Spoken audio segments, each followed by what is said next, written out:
ગૃહમંત્રી અમિત શાહની જમ્મુ કાશ્મીરની સુરક્ષા સ્થિતિ પર ગૃહ મંત્રાલયના વરિષ્ઠ અધિકારીઓ સાથે સમીક્ષા બેઠકમાં NSA Ajit Doval, IB chief Jammu Kashmir LG સહિતના અધિકારીઓ થયા સામેલ।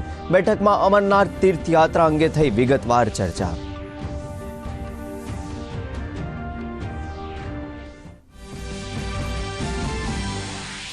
દિલ્હીમાં જળ સંકટને લઈને 14 જગ્યાએ બીજેપીનું વિરોધ પ્રદર્શન। ભાજપના સાંસદ અને ધારાસભ્યોએ આપ સરકાર વિરુદ્ધ ઉઠાવ્યો મોરચો। રાજ્ય સરકાર પર ટેન્કર માફિયા સાથે સંગઠનનો લગાવ્યો આરોપ।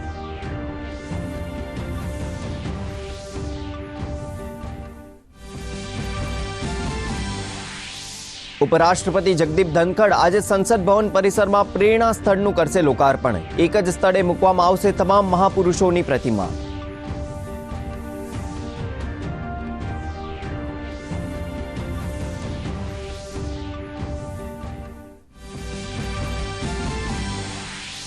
સિક્કિમમાં ભારે વરસાદથી થયેલ ભૂસ્ખલનના કારણે કેટલાક વિસ્તારોનો તૂટ્યો સંપર્ક। 1400થી વધુ પ્રવાસીઓ ફસાયાની આશંકા। સીમા માર્ગ સંગઠને પ્રવાસીઓને બચાવવાની હાથ ધરી કામગીરી।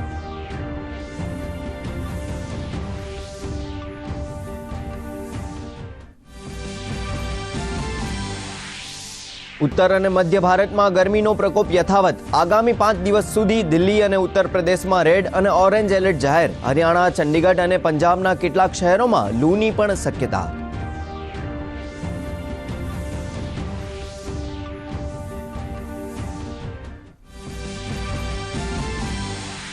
વહેલી સવારથી રાજ્યના 12 તાલુકામાં વરસાદ। સૌથી વધુ પોરબંદરમાં 2.5 ઇંચ, જ્યારે ખંભાળિયા અને ભાણવદરમાં 2.25 ઇંચ વરસાદ।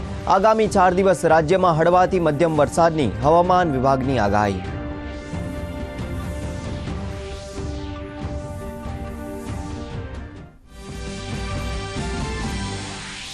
રાજ્યમાં આજે યોજાઈ રહી છે યુપીએસસીની પરીક્ષા। અંદાજે 30,000 ઉમેદવારો આપી રહ્યા છે પરીક્ષા। પ્રિલિમનું પ્રથમ પેપર ઉમેદવારોને લાગ્યું સહેલું।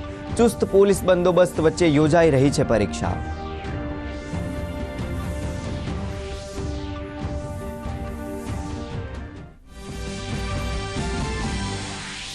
ગીર નેશનલ પાર્ક અને વેળાવદર રાષ્ટ્રીય ઉદ્યાન આજથી 4 મહિના માટે પ્રવાસીઓ માટે બંધ। 15 ઓક્ટોબર સુધી પ્રવાસીઓ નહીં લઈ શકે મુલાકાત। જો કે સાસણનું દેવાડિયા પાર્ક પ્રવાસીઓ માટે ખુલ્લું।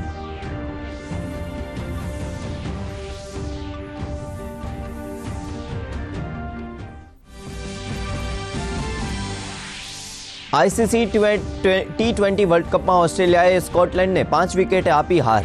ટ્રેવિસ હેડ અને માર્કસ સ્ટોઇનિસની શાનદાર અર્ધ સદી। તો આજે બપોરે 2:30 કલાકે પાકિસ્તાન અને આયર્લેન્ડ વિરુદ્ધ રમાશે રોમાંચક મેચ।